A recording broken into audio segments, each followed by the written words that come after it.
The letter arrived on a Tuesday morning, carried by a messenger who had ridden through the night from London to the Scottish Highlands. Sebastian Fairmont, Duke of Evermere, broke the seal with his thumb and read the words twice, then a third time, his expression never changing. When he finally set the paper down on his desk, his hand was perfectly steady. He had been trained since childhood to control his emotions, to never let his face betray what his heart felt. But inside his chest, something cracked open that had been sealed shut for 5 years. The letter was from a village magistrate in a coastal town called Dunbridge, 4 days' ride north of Edinburgh. Sebastian had never heard of the place. The magistrate wrote to inform his Grace that during a recent storm, a cottage belonging to a widow named Mrs. Genevieve Bellamy had suffered significant damage. As the Duke of Evermere was listed as the owner of the land, a detail Sebastian had to verify twice, for he had no memory of purchasing property in that region. The magistrate requested instructions regarding repairs. Genevieve Bellamy. The name sat on the page like a ghost made visible. Sebastian read it again. Then again. His memory pulled him backward with brutal force, back to a summer night, when the air smelled of roses and candle wax and possibility, when a woman in a silver mask had looked at him, as though he were simply a man, not a title, not a legacy, not a carefully guarded asset to be married off for political advantage. He had searched for her. For weeks after that night, he had sent messengers to every corner of England, inquired at every respectable household, followed every thread of rumor and hope, until each one had frayed to nothing. She had vanished as completely as morning mist burning away under the sun. And now, 5 years later, a storm had exposed what all his wealth and influence could not. She was alive. She was in Scotland. And according to the parish records the magistrate had helpfully included, she was not alone. 2 children were listed as members of her household. Twin boys, Thomas Bellamy and Arthur Bellamy, born in the winter following that summer ball. Sebastian's hand trembled once. Just once. Then he stood, walked to the window of his study, and looked out over the carefully manicured gardens of Evermere Estate, without seeing them at all. His reflection in the glass showed a man of 32 years, tall and broad-shouldered, with dark hair touched at the temples by the first threads of silver, and eyes the color of winter storms. He looked exactly like what he was, a duke who had spent 5 years doing his duty, while something essential inside him slowly withered. "Your Grace?" His steward, Mr. Harris, stood in the doorway with a stack of correspondence. "Cancel everything," Sebastian said without turning around. "I am leaving for Scotland within the hour." "Scotland, Your Grace?" "The journey is 4 days if the weather holds, I am aware, and your obligations here will wait." Mr. Harris had served the Fairmont family for 30 years. He knew when to argue and when to simply nod. This was clearly the latter. "Shall I prepare the traveling coach?" "No, horses. I will ride." "Your Grace, the roads this time of year." "Harris." Sebastian finally turned. His voice was quiet, but something in it made the older man take half a step backward. "I have waited 5 years for answers I believed I would never find. I will not wait 4 more days for a carriage to carry me to them." As Harris departed, Sebastian's eyes fell on the portrait above the fireplace. His mother, the Dowager Duchess of Evermere, painted in her youth. She had been at the ball that night. She had always pressured him to marry appropriately. He remembered her words the morning after, delivered with a knowing smile. "Summer flirtations are best forgotten by autumn, my dear." At the time, he had thought nothing of it. Now, a cold finger of doubt traced down his spine. The journey to Dunbridge took 6 days, not 4. November in the Scottish Highlands was no time for swift travel. The roads north of Edinburgh turned to rivers of mud and frozen ruts, and the horses, excellent animals bred on Evermere land, struggled through wind that cut like knives and sleet that fell in stinging sheets. Sebastian pushed forward anyway, riding through daylight hours and half the night, stopping only when the darkness became too dangerous for the horses to continue. He had plenty of time to think. Too much time. His mind circled the same questions over and over, like carrion birds above something wounded. Why had she disappeared? Why Scotland? Why had she never written, never sent word, never given him any chance to find her? He had replayed that night in the gardens 1,000 times, searching for some sign he had missed, some moment when she had seemed afraid or uncertain, or anything other than completely present, completely genuine, completely his. He had found nothing then, he found nothing now. But the most agonizing question, the one that had kept him awake in roadside inns, and made him push his horses harder each morning, was the one the parish records had raised. Twin boys. Born in winter. Born approximately 8 months after the Evermere charity ball. He had done the calculations so many times the numbers felt burned into his mind. If the children were his, and every instinct he possessed screamed that they were, then Genevieve had been carrying his sons when she vanished. She had known, or suspected, that she carried his children, and still she had left without a word. Why? What could possibly have driven her to such a decision? What had he done? Or what had someone done to her? That last thought had grown louder with each mile. He had spent 5 years assuming Genevieve had chosen to leave. That something about him, about his title, about the weight of his world, had frightened her away. He had blamed himself. He had blamed her. He had buried the memory under layers of duty and distraction and the careful performance of being a duke. But what if she had not chosen at all? What if someone had chosen for her? The thought settled into his chest like a blade between his ribs. Because if that were true, then everything he had believed for 5 years was wrong. And the list of people who might have done such a thing was disturbingly long. His mother, who had made her disapproval of unsuitable attachments abundantly clear.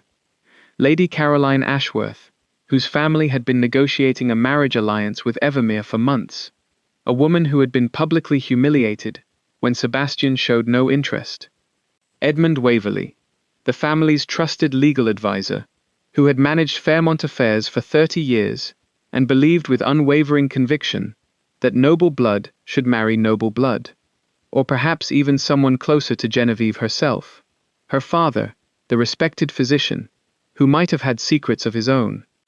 Sebastian had no answers, only questions, and somewhere in Scotland, a woman who should have been his wife was raising his sons alone. Dunbridge was a fishing village of perhaps 300 souls, built around a natural harbour where boats bobbed at anchor like resting seabirds. The storm that had prompted the magistrate's letter had clearly been severe. Several buildings showed fresh repairs, and a pile of debris still waited to be cleared from the shoreline. But the village itself had the weathered, enduring quality of places accustomed to nature's violence. Stone cottages with slate roofs, a church with a square tower, nets hung to dry, the smell of salt and fish and peat smoke. Sebastian rode into the village on the 7th morning of his journey, mud-spattered and exhausted, leading his second horse after the first had gone lame near Inverness. He must have looked like a man who had ridden through a war, not a duke arriving to inspect property. Several villagers stopped to stare as he passed. He stopped at the inn first, a modest establishment called the Herring and Hearth, where he paid for a room, a bath, and information. The innkeeper's wife, a round woman with sharp eyes and a sharper tongue, was happy to talk once she saw the color of his coin. The widow Bellamy? Aye. Everyone knows Genevieve. Lives in the cottage on the headland, the one with the garden. Been there near 4 years now. Came with 2 babes in arms and not a word about where she'd been before. Keeps to herself mostly, but she's a good woman. Helped my Margaret through a fever last winter when the doctor was away. Her husband? Sebastian asked, keeping his voice carefully neutral. Is he? No husband that anyone's ever seen. She wears no ring, and the boys have no father's name that she's ever spoken.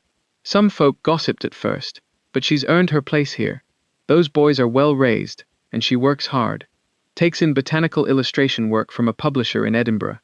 Draws plants and flowers and such. Quite talented, they say. Botanical illustration. Of course. The woman who had sketched moonlit roses while a masked ball carried on behind her. The storm, Sebastian said. The magistrate wrote that her cottage was damaged. The innkeeper's wife's face grew serious. Lost half the roof, she did. The village men have patched it as best they can, but it won't hold through a Highland winter. She's been staying with the minister's family while she figures what to do. Hasn't the money for proper repairs, poor thing. The magistrate said he'd write to the landowner, But nobody expected much to come of it. Some absentee lord who's never set foot in Dunbridge, most like. That would be me, Sebastian said quietly. The woman's eyes widened. You're the Duke of Evermere. Yes, and I intend to see that cottage repaired properly. But first, I need to speak with Mrs. Bellamy. He found her on the headland, standing outside the damaged cottage, directing two village men who were attempting to secure a tarpaulin over the exposed roof beams. For a long moment, Sebastian did not move. He simply stood at the edge of the path, 30 yards away, and looked at her. 5 years. 5 years since he had last seen her face, and yet he would have known her anywhere. She had changed. Of course she had changed, but the essential truth of her remained. The same dark hair, now pinned back in a practical style, rather than the elaborate arrangement she had worn at the ball. The same graceful way of moving, of tilting her head when she concentrated. The same expressive hands, gesturing now as she explained something about the angle of the tarpaulin to the workman. She wore a plain wool dress in a shade of blue that had faded from many washings. Her hands were bare. Her face, when she turned slightly, showed lines at the corners of her eyes that had not been there 5 years ago. She looked tired. She looked strong. She looked like a woman who had weathered her own storms and was still standing. Sebastian's heart, that carefully controlled organ he had trained since boyhood to obey his will, began to pound against his ribs like a caged animal demanding release. He took a step forward, then another. One of the workmen noticed him first, nudging his companion, and nodding toward the approaching stranger. Genevieve, sensing the shift in attention, turned to see what had caught their notice. Their eyes met. The world stopped. Later, Sebastian would try to describe that moment to himself, and fail. There were no words for what passed between them in that first instant of recognition. Shock, disbelief. Something that might have been hope, quickly crushed. Something that might have been anger, quickly banked. 5 years of questions, of grief, of wondering, all compressed into a single heartbeat. Genevieve's face went pale, then very still. Her hands dropped to her sides. She did not smile. She did not speak. She simply looked at him as though he were a ghost she had long ago stopped expecting to see. Genevieve, Sebastian said. His voice came out rougher than he intended, scraped raw by exhaustion and emotion. I found you. She flinched at the sound of her name on his lips. A small, almost imperceptible movement, but he saw it. Your Grace, she said. Her voice was steady, but he heard the effort it cost her. You should not have come. I think, he said quietly, we both know that is not true. The workmen were staring openly now, clearly recognizing that something significant was unfolding before them. Genevieve noticed their attention, and straightened her shoulders with visible effort. Mr. Macpherson, Mr. Douglas, thank you for your help. I believe we have done all we can for today. Please send your accounts to the minister's house. The men hesitated, clearly curious, but the tone of her voice left no room for argument. They gathered their tools and departed, casting backward glances as they went. When they were gone, Genevieve turned back to Sebastian. The composure she had maintained for the workmen's benefit cracked slightly, revealing something raw underneath. How did you find me? The magistrate wrote to me about the storm damage. This land, he gestured at the headland, the cottage, the windswept grass. Apparently it belongs to Evermere. I had no idea until his letter arrived. Of course, she laughed, but there was no humor in it. Of all the places in Britain I might have chosen, I chose land that belonged to you. I did not know. The cottage was offered by a friend of a friend, and I never thought to ask who held the deed. Genevieve, why are you here? The question came out sharp, almost desperate. It has been 5 years. 5 years, and you never... She stopped herself, pressing her lips together. What do you want? The question hit him harder than he expected. He had ridden 6 days through brutal weather, had abandoned his obligations, had crossed half of Britain on nothing but suspicion and hope, and now, standing before her, he realized he hadn't thought beyond this moment.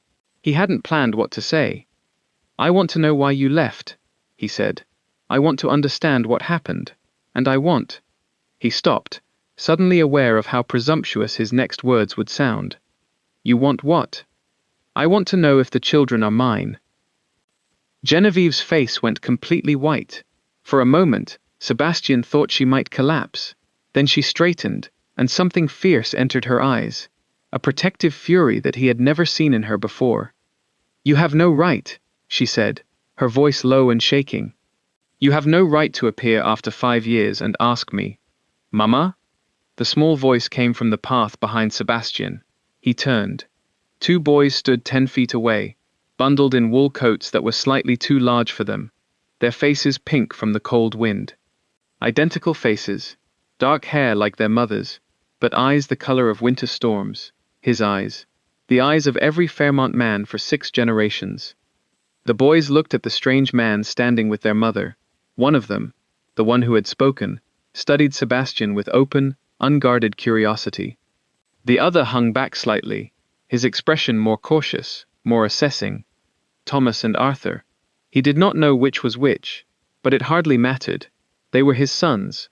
The truth of it was written in every line of their faces, every gesture, every breath. "Mama?" The cautious one repeated. "Who is that man?" Genevieve looked at Sebastian.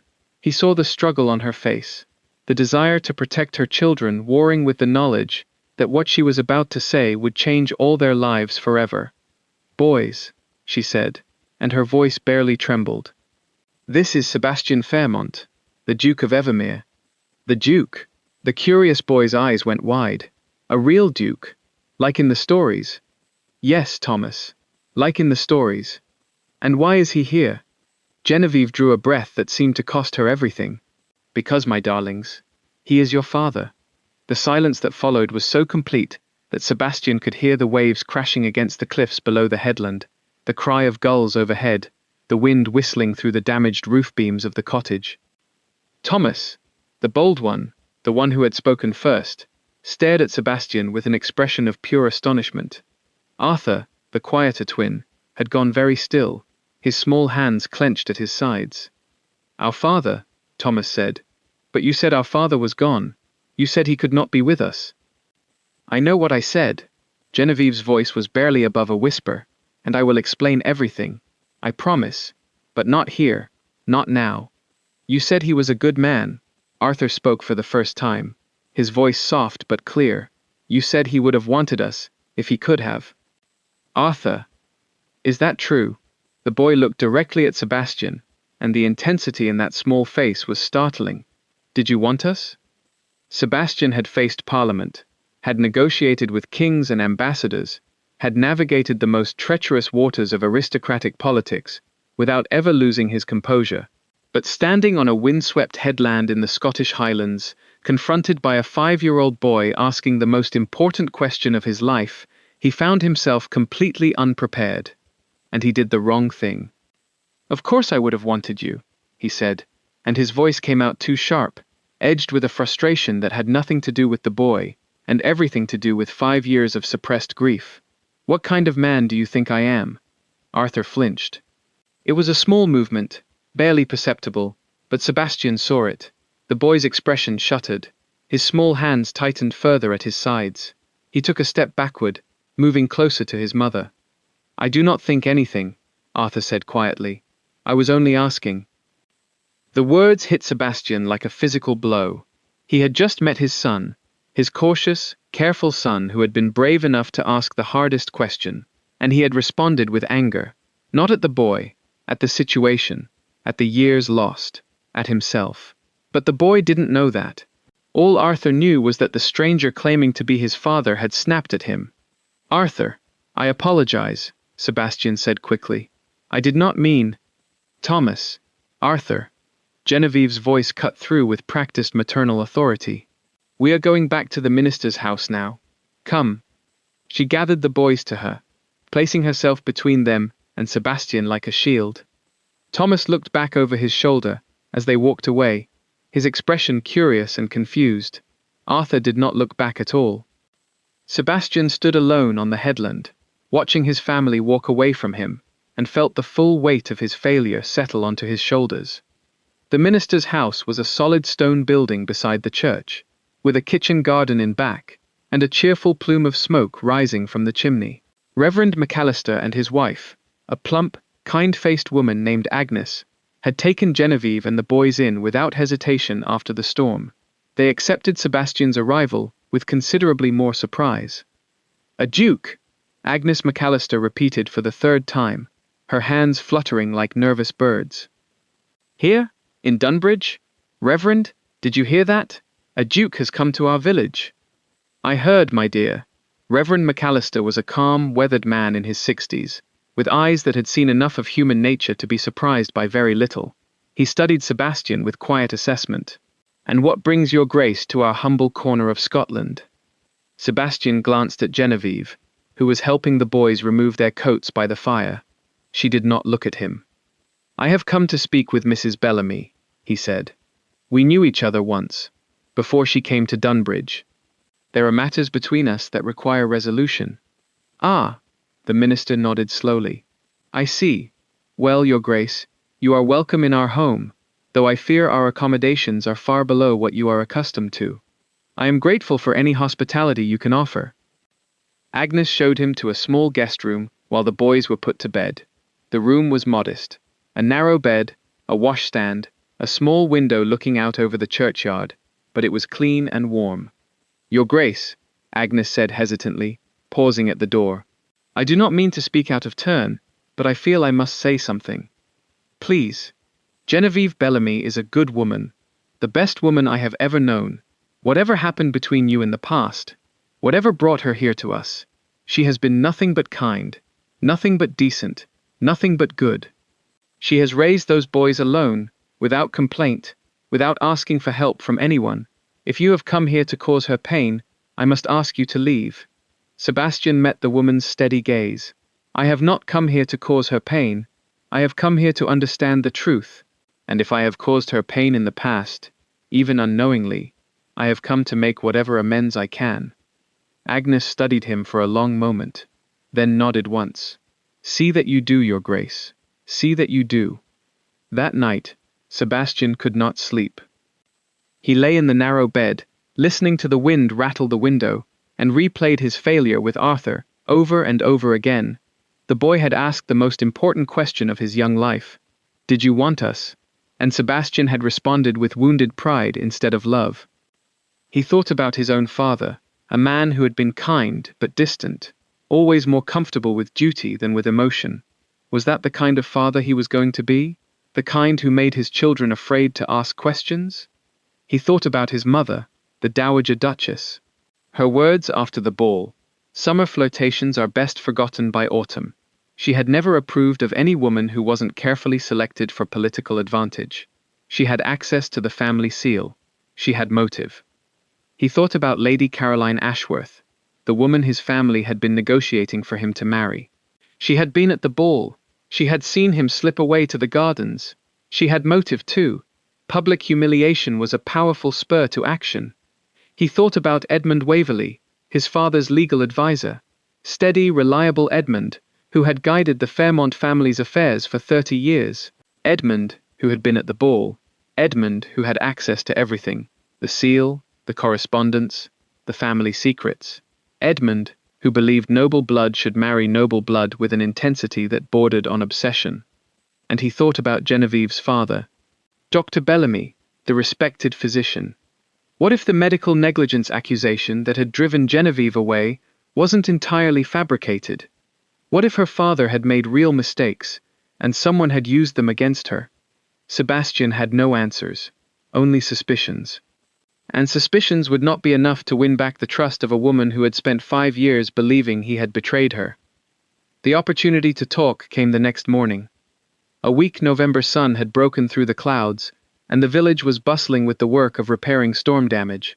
Reverend McAllister had gone to visit a sick parishioner, and Agnes had taken the boys to the blacksmith's to see a new litter of puppies. Sebastian found Genevieve in the minister's kitchen, standing at the window with a cup of tea that had long since gone cold. "You did not sleep," he said. "Neither did you." They stood in silence for a moment, the distance between them feeling as vast as the Highlands themselves. Sebastian knew he should apologize for his behavior with Arthur.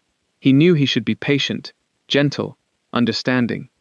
But 5 years of suppressed emotion were pushing against his carefully constructed control, and what came out was not patience. "You need to come back to Evermere," he said. Genevieve turned to look at him. "I beg your pardon?" "You and the boys. There's no reason for you to stay here. The cottage is damaged. Winter is coming. I can provide." "Provide?" Her eyes flashed. "Is that what you think this is about? Provision? That's not what This is my home." Her voice was cold. "I built it without you.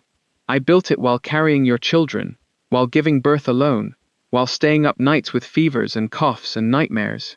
I built it with my own hands, and my own work, and my own strength. You don't get to arrive and rearrange it to suit your convenience." "I'm not trying to." "Yes, you are. You're a duke. That's what dukes do. They command. They arrange. They expect obedience." She set her teacup down with a sharp click. "I am not one of your subjects, Your Grace. I am not a problem for you to solve." Sebastian felt his temper rising, the temper he had spent his entire adult life learning to suppress. "I am trying to help you. I didn't ask for your help. You shouldn't have to ask. Those are my sons, Genevieve. My sons, living in a cottage that can't survive a storm, wearing coats that are too large for them, going without proper paper for drawing because you can't afford." He stopped. Too late. The damage was done. Genevieve's face had gone very still. "You think I don't know what they go without?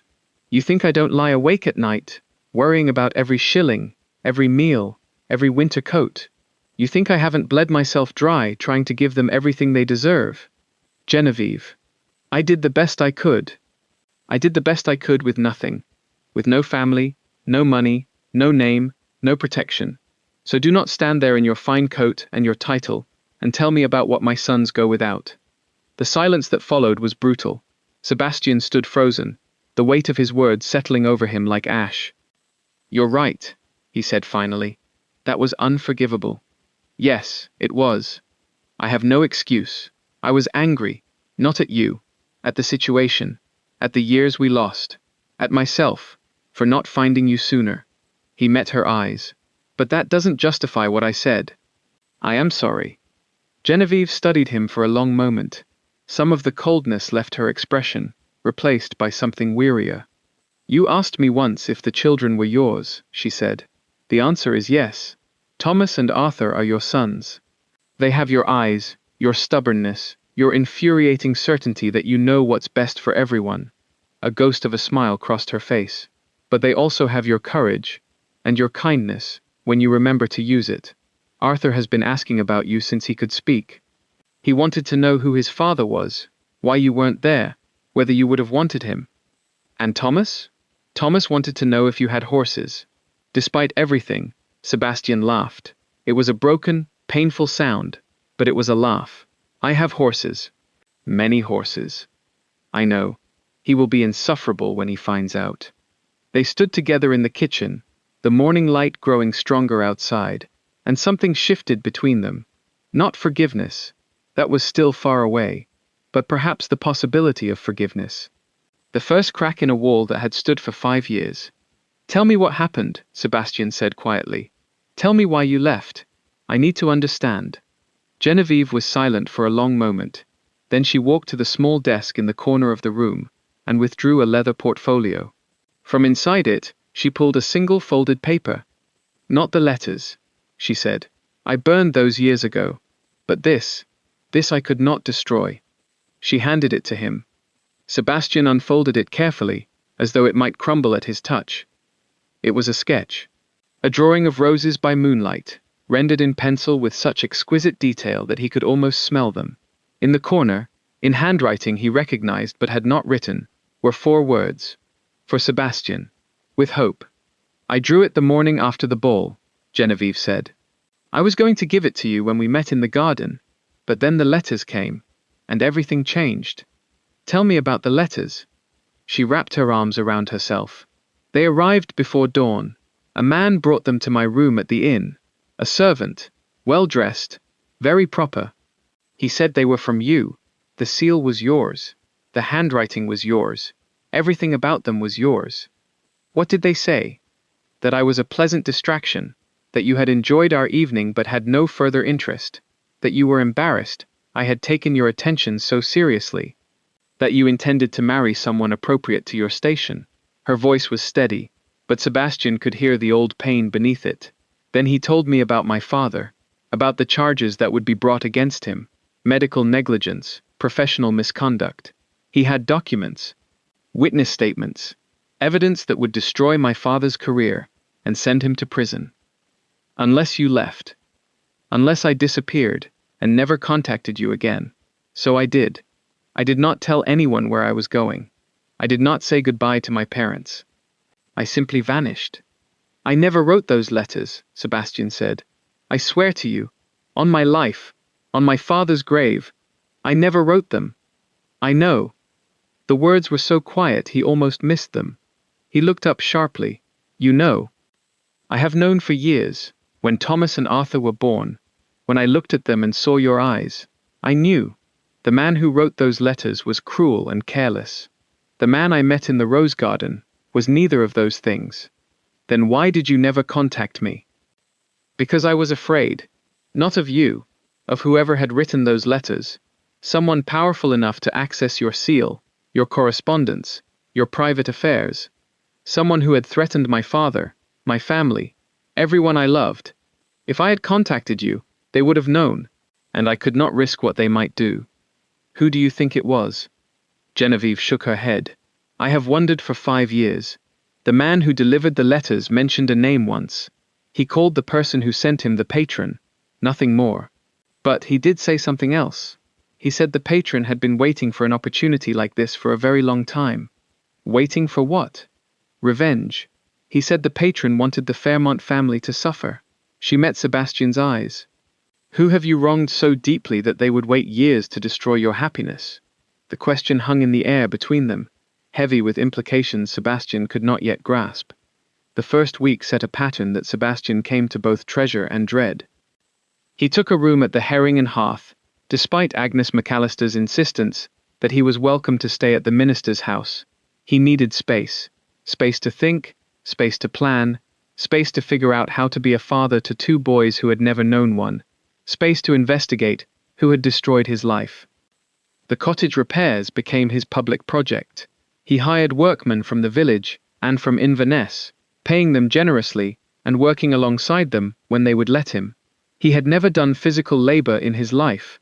Dukes did not hammer nails or carry lumber or climb ladders, but he discovered something satisfying in the work, something honest. Thomas was fascinated by the construction. He appeared every morning after breakfast, full of questions about beams and rafters, and why the roof had to be built at a particular angle. The workmen had grown genuinely fond of him, and had begun teaching him simple tasks, holding a level, marking measurements, identifying different types of wood. "Why does the roof need to slant?" Thomas asked on the 3rd day. "Because of the rain," Sebastian said, "and the snow. If the roof were flat, the water would collect, and eventually leak through. What if we built a roof that was completely round? Like a bowl turned upside down? Some buildings have domed roofs. They are very beautiful, but very difficult to construct. Could we build one? Not on this cottage, I think, but perhaps someday I can show you the conservatory at Evermere. It has a glass dome that lets in the sunlight for the plants." Thomas's eyes went wide. "A glass dome? Really?" "Really. And I have horses. Many horses." "Horses?" Thomas looked as though he might faint from happiness. "How many horses?" "More than 20. 20 horses? Can I see them? Can I ride one? Arthur, did you hear that? He has 20 horses." Arthur, who was sitting nearby with his sketchbook, did not look up. "I heard." Arthur remained distant. He had not forgiven Sebastian for their first meeting. He was polite, always polite, but he watched Sebastian with the careful assessment of a child who had learned early that adults could not always be trusted. He accepted the art supplies Sebastian brought from Inverness with a quiet, "Thank you," but he did not show Sebastian his drawings. He answered questions when asked, but volunteered nothing. He was a fortress with the drawbridge raised, and Sebastian had no idea how to cross the moat. "He does not trust me," Sebastian said to Genevieve one evening. watching Arthur help his mother in the minister's kitchen. Arthur is cautious by nature. He always has been. He needs time to observe before he decides whether someone is safe. Have I done something to make it worse? Genevieve hesitated. That first day, when you snapped at him, he mentioned it that night.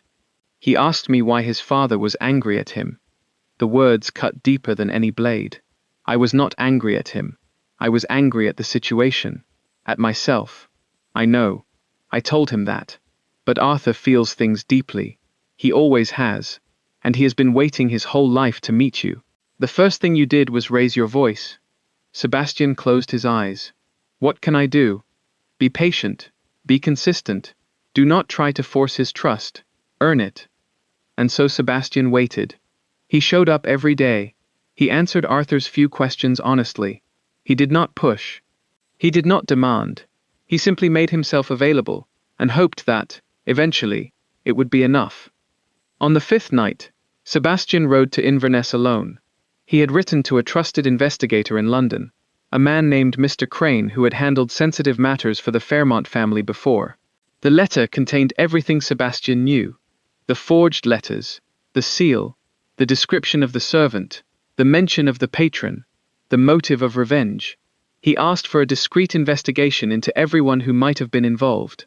His mother, Lady Caroline Ashworth, Edmund Waverley, even Genevieve's father. He posted the letter from Inverness and began the long ride back to Dunbridge through the darkness. The reply would take weeks to arrive. Until then, he could only wait, and watch, and try to rebuild what had been broken.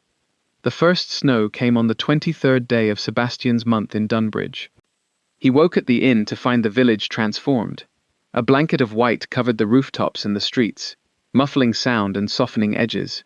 The harbour looked like a painting, the fishing boats dusted with snow, the water a dark grey against the pale shore.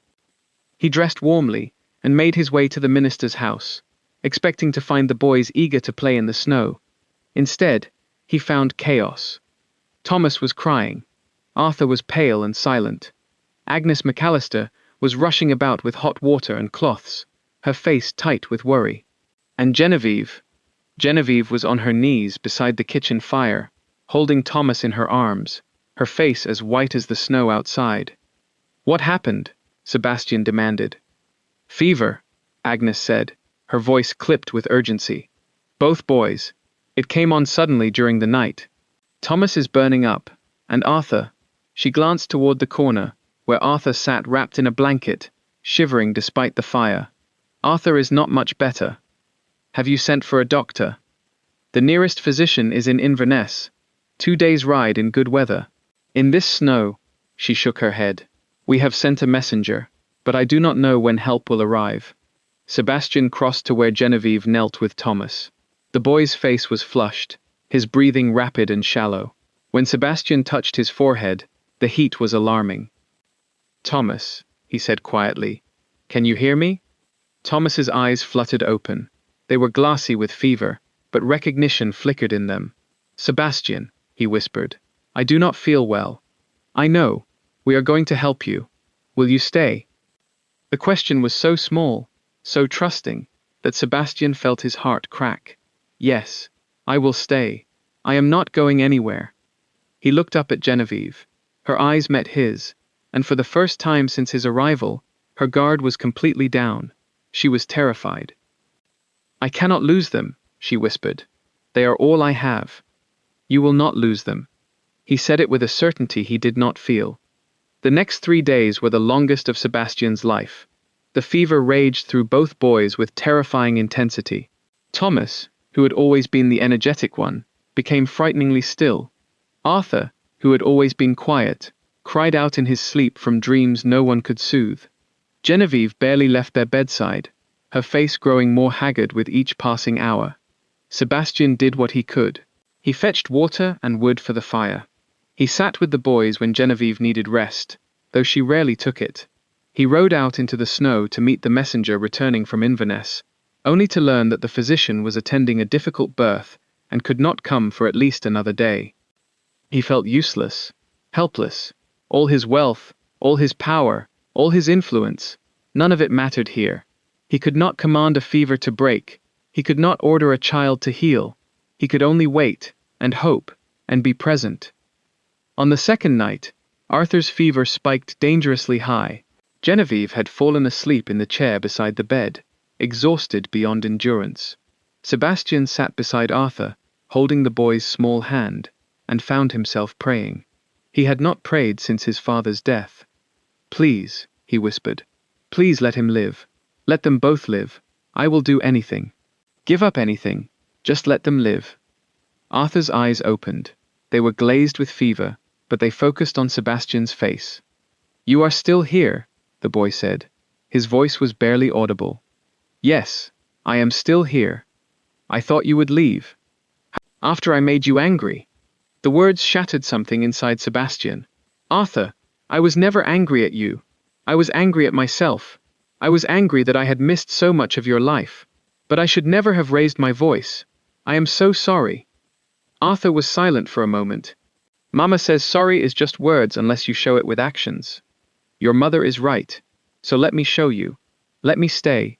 Let me be here, now, with you and Thomas. Let me prove that I am not going anywhere." Very slowly, Arthur squeezed Sebastian's hand. "All right," he said. "You can stay." The fever broke the next morning.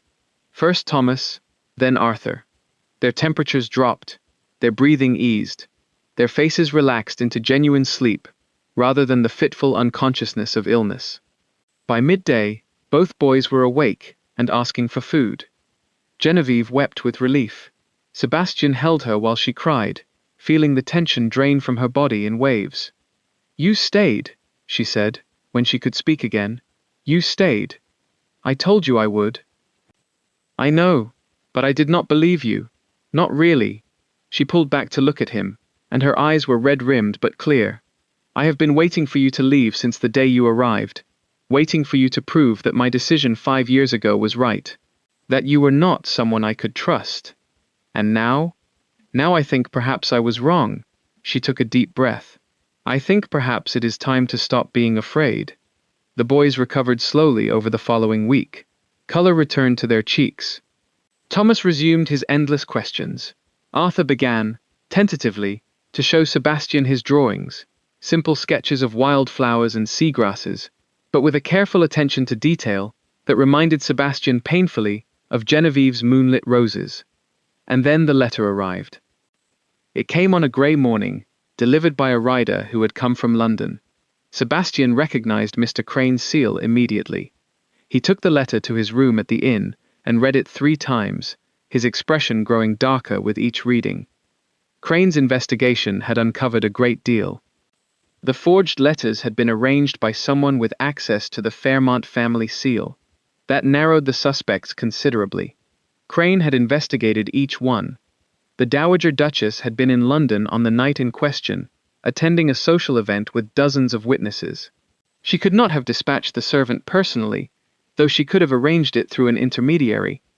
Lady Caroline Ashworth had left Evermere immediately after the ball, humiliated and angry. She had motive, but Crane could find no evidence linking her to the forgery. Edmund Waverley had been at Evermere that night. He had access to everything: the seal, the correspondence, the private papers.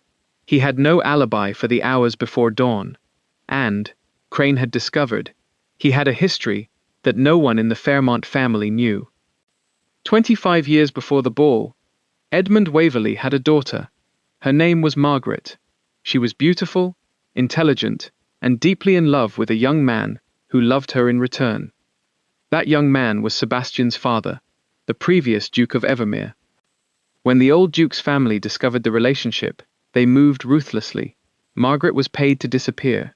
She died in childbirth less than a year later, alone and penniless in a rented room in York.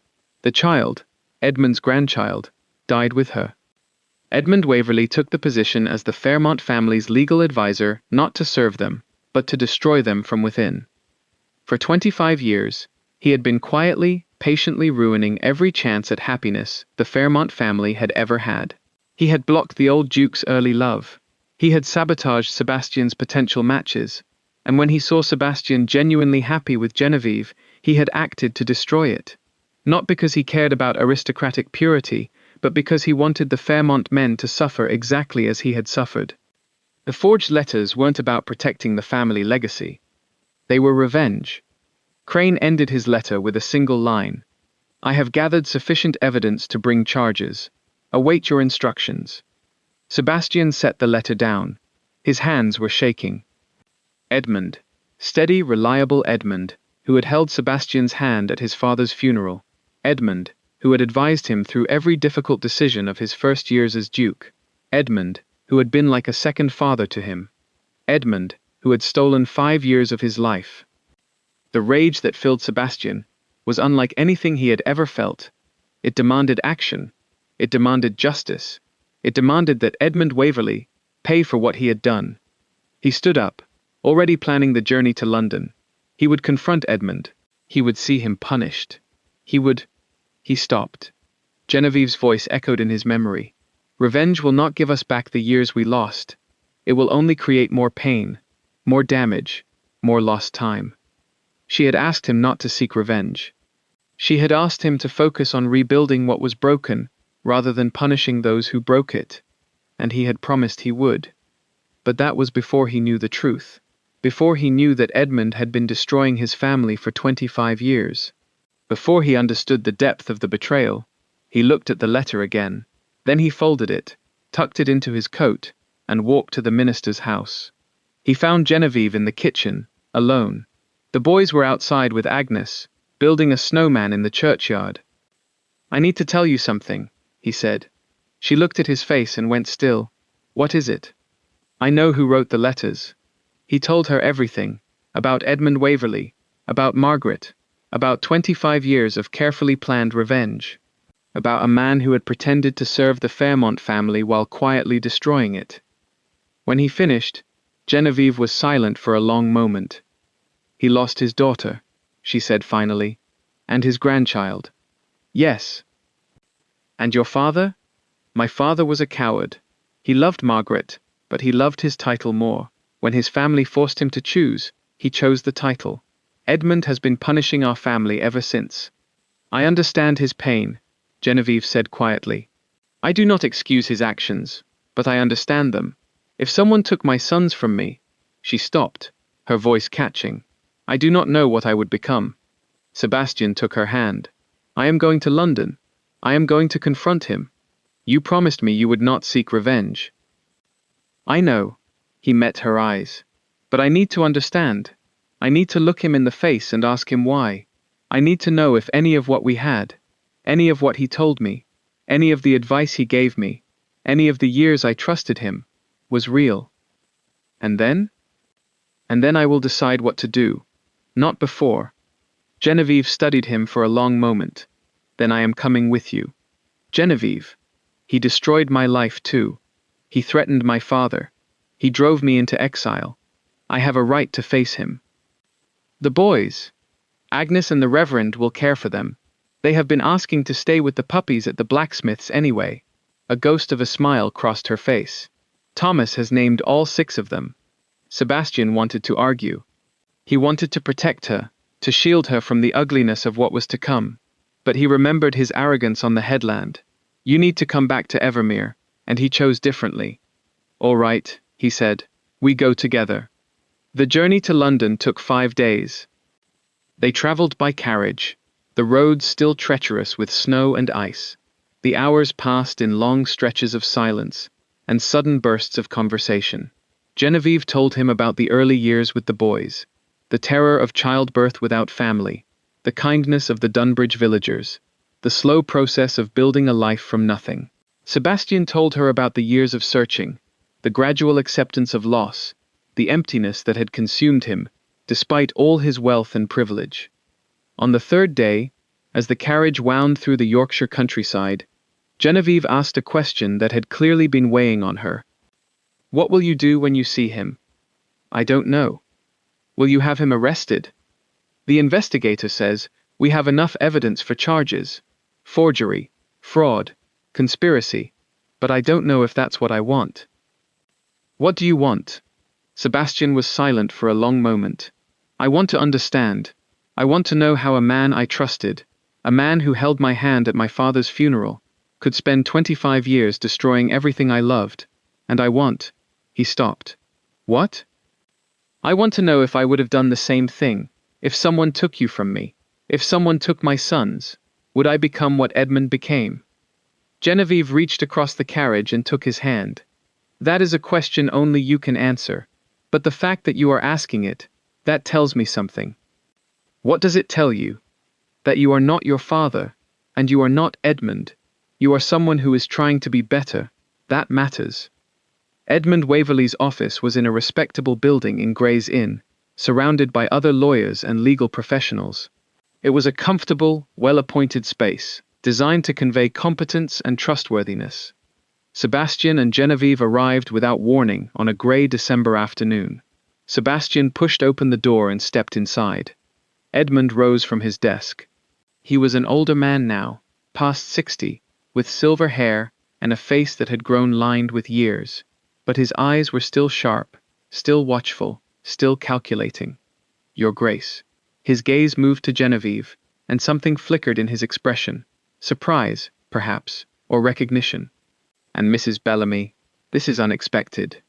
I imagine it is, Sebastian said. He closed the door behind them. We need to talk, Edmund, about the Evermere charity ball, about forged letters, about a woman named Margaret. The name hit Edmund like a physical blow. His composure, that legendary composure that had served him for 30 years, cracked. How do you know that name? I know everything. I know about your daughter. I know about my father. I know about 25 years of revenge. And I know that you are the one who drove Genevieve away. Edmund stood very still behind his desk. When he spoke, his voice was different, raw, unguarded, the voice of a man who had been carrying a weight for too long. Margaret was my only child, he said. My wife died bringing her into the world, and I raised her alone. She was everything good in my life, and your father, your honorable, noble father, destroyed her. Tell me what happened. Edmund sat down heavily. They met at a ball, much like you and Mrs. Bellamy. He was young, charming, full of promises. He told her he loved her. He told her he would marry her. And Margaret believed him. But he didn't marry her. His family discovered the relationship. They were horrified. A duke's heir, involved with a lawyer's daughter. Unthinkable. They offered Margaret money to disappear. When she refused, they threatened her. When she still refused, they threatened me. They said they would destroy my career, my reputation, everything I had built. Margaret gave in to protect me. She took the money and left. And she was pregnant. Edmund's face crumpled. I did not know until it was too late. She wrote to me from York, telling me about the child. I was going to go to her. I was going to bring her home. But before I could, his voice broke. She died in childbirth. The child died with her. I lost everything. The silence in the room was absolute. Genevieve had pressed her hand to her mouth. Sebastian stood frozen, the weight of the story settling over him. I took the position with your family, Edmund continued, his voice barely above a whisper. I wanted to be close to them. I wanted to understand them. And I wanted them to suffer. Your father, he never knew what happened to Margaret. He married your mother, had you, became the perfect duke. And all the while, I was there, waiting, watching, looking for my opportunity. The ball, Sebastian said. You saw me with Genevieve. I saw history repeating itself. Another Fairmont man, promising love to a woman he could never marry. Another young woman about to have her life destroyed. Edmund looked at Genevieve, and something like regret flickered in his eyes. I told myself I was protecting you, that it was better for you to leave early, before you were too deeply entangled, before you ended up like Margaret. You threatened my father, Genevieve said. Her voice was steady, but Sebastian could hear the anger beneath it. You forced me to choose between my family and my own happiness. You stole 5 years of my life, 5 years of my sons' lives. Yes, Edmund did not look away. I did, and I would do it again, because the Fairmont family destroys everything it touches. Your sons are better off without this life. They are my sons, Sebastian said, and they will know their father. They will know their legacy. but they will also know the truth about what this family has done, the mistakes we have made, the people we have hurt. I will not hide from it the way my father did." "How noble of you." Edmund's voice was bitter. "And what will you do with me? Have me arrested? Send me to prison?" Sebastian looked at the man who had been like a second father to him. He thought about 25 years of carefully planned revenge. He thought about a young woman who had died alone in York, and a child who had never drawn breath. He thought about his own sons, recovering from fever in a Scottish village, waiting for their parents to come home. "No," he said, "I am not going to have you arrested." Edmund stared at him. "Why not?" "Because you have already been in prison for 25 years, a prison of your own making, and I think that is punishment enough." Sebastian stepped closer to the desk. "But I am going to do something my father should have done. I am going to acknowledge what was done to your daughter. The Fairmont family records contain the information about where Margaret was buried, what name was used, where her child's grave is located. I am going to give you that information. I am going to help you mark those graves properly. And I am going to make sure that the truth of what happened to Margaret is recorded in the family history, not hidden, not buried, but acknowledged." Edmund's hands were shaking. "Why would you do that?" "Because it is the right thing to do. Because my father was a coward, and I will not be. Because I have spent the past month learning that the people we love are more important than the legacies we protect." He looked at Genevieve. "And because someone I love taught me that revenge will not give us back the years we lost. Only forgiveness can do that." Genevieve met his eyes. She did not smile, but something in her expression softened. Edmund sat motionless for a long moment. Then, very slowly, tears began to roll down his weathered cheeks. "I have hated your family for so long," he whispered. "I do not know who I am without that hatred." "Then perhaps it is time to find out." They left Edmund Waverley in his office, weeping at his desk. Sebastian did not know if the old man would take the information about his daughter's grave. He did not know if Edmund was capable of letting go of his hatred after so many years. But he knew he had done the right thing. He had chosen mercy over revenge. He had chosen to break the cycle rather than continue it. Genevieve was quiet as they walked through the cold London streets. Finally, she spoke. "You did not have to do that. You could have punished him." "I know. Why didn't you?" "Because of what you said. About not becoming what he became. About forgiveness." He stopped walking and turned to face her. "I have spent 5 years being angry. 5 years nursing bitterness and resentment and grief. It nearly destroyed me. I do not want to spend the next 5 years the same way. I want to spend them with you, with our sons, building something instead of destroying it." Genevieve looked at him for a long moment. Then, in the middle of a London street, with snow beginning to fall around them, she reached up and touched his face. "I love you," she said. "I think I have loved you since that night in the rose garden. I was just too afraid to admit it. I love you too. I have never stopped. We have a lot to figure out. Yes, where to live, how to raise the boys, whether Thomas will ever stop asking about horses."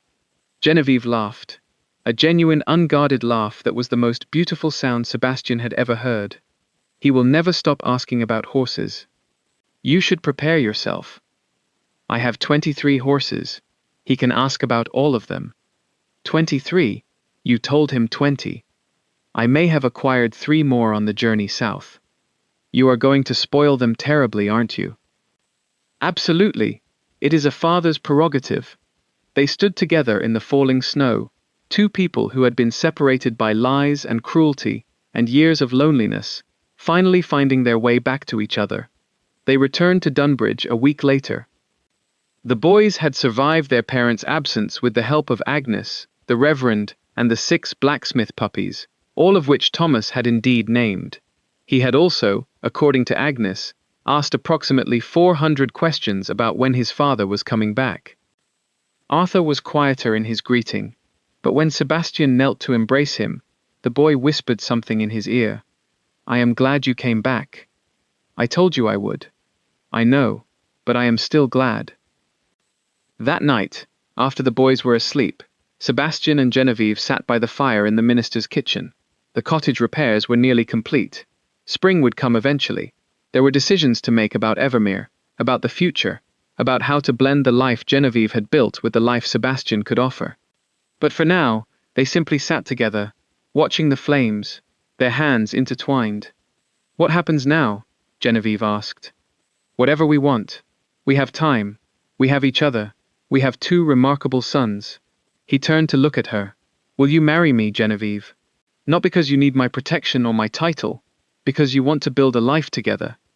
"Yes," she said. "But not yet." "Not yet? I want to finish the cottage first. I want the boys to understand that we are not leaving our old life behind. We are bringing it with us. And I want to see my father." "Your father?" "The letter you received from Mr. Crane. It mentioned that he has been asking about me, that he has been ill." Her voice caught. "I have not seen him in 5 years. I disappeared without explanation. He does not know about Thomas and Arthur. He does not know if I am alive or dead. Then we will go to him, together. Thank you." She leaned her head against his shoulder. "For everything. For staying. For forgiving Edmund. For being patient with Arthur. For not giving up." "I will never give up," Sebastian said. "I lost you once. I will not lose you again." The wedding was held in the village church at Dunbridge in the spring, when the wildflowers were blooming on the headland, and the cottage garden was full of new growth. The entire village attended, along with a surprising number of aristocratic guests who had made the long journey north. Genevieve wore a gown of deep blue silk, the color of the Scottish sea, where she had made her life for 5 years. Thomas served as an extremely enthusiastic ring-bearer. Arthur stood beside his mother, holding her hand until the moment came to give her away. The Reverend McAllister performed the ceremony, his voice cracking with emotion when he pronounced them husband and wife. And when the celebration was over, when the cake had been eaten, and the toasts had been made, Sebastian and Genevieve walked together to the headland to watch the sun set over the sea. "No more secrets," he said. "No more fear," she replied. Epilogue. Thomas and Arthur Fairmont grew up between two worlds, the rugged beauty of the Scottish Highlands and the ancient grandeur of Evermere Estate. Thomas became an engineer, building bridges and railways across Britain, his childhood fascination with construction never fading. Arthur became a botanist, traveling the world to study plants and sending his sketches back to his mother, whose botanical illustration work had become renowned throughout Europe. Genevieve established a school at Evermere, open to children of all classes, where she taught drawing and science to anyone who wished to learn. The conservatory, once a monument to an old duke's grief, became a place of learning and wonder. Sebastian never forgot the lessons he had learned in Dunbridge. He transformed Evermere from a symbol of aristocratic privilege into a place of community and service. He opened the gardens to local families. He funded schools in the surrounding villages, and he made sure that the truth about Margaret Waverley was recorded in the family history, a reminder that the choices of the past must never be forgotten or repeated. Edmund Waverley left England shortly after Sebastian's visit.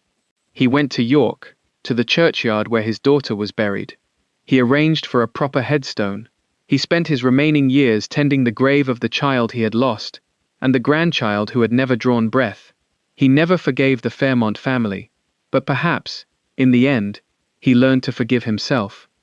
The cottage in Dunbridge still stands on the headland, overlooking the sea. It remains Evermere property, maintained for any who might need shelter. The Fairmont family visits every summer, when the wildflowers are in bloom and the fishing boats dot the harbour. And every year, on the anniversary of the ball where they first met, Sebastian and Genevieve dance in the great ballroom at Evermere. No masks, no titles, just two people who found each other against all odds and refused to let go. The story of the Duke of Evermere and the physician's daughter became legend, told and retold in drawing rooms and village pubs alike. It was a story about the damage that secrets can do, and the courage it takes to tell the truth, about the cost of revenge and the power of forgiveness, about the years that can be stolen and the future that can still be built. But most of all, it was a story about love, not the easy kind that happens in a single night, but the hard kind that must be chosen again and again, through illness and separation and betrayal and loss, the kind that endures. And in the conservatory at Evermere, the roses still bloom. What would you have done if you were Genevieve? Would you have let Sebastian back into your life after 5 years of believing he never wanted you? I want to hear your answer in the comments below. And if you want more emotional historical romances like this one, subscribe now and join a community that believes in second chances.